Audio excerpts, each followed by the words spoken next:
Hello guys, welcome back with me again in this channel. On today's tutorial, I'm going to show you how you can have zoom in effects on your videos in Canva. So in here, I have this video added into my Canva design.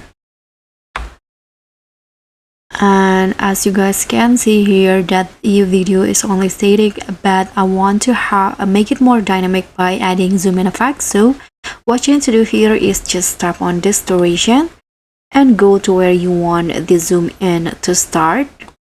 For example, I'm going to start in here. Now right click on the video and tap on the split page. So now the video has been split into two.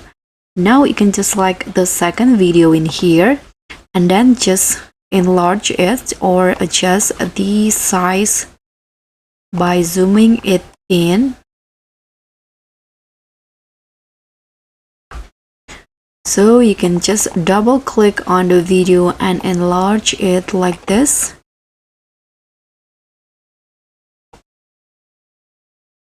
Okay, I'm going to zoom up here.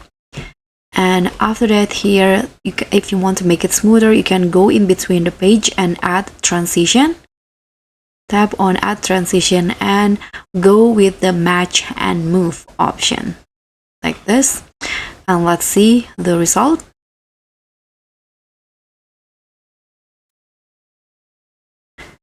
There you go, you'll have that zoom in effect. So that's pretty much all. Thank you so much for watching. Don't forget to like, comment, and subscribe. Also, click on the thanks. Bye.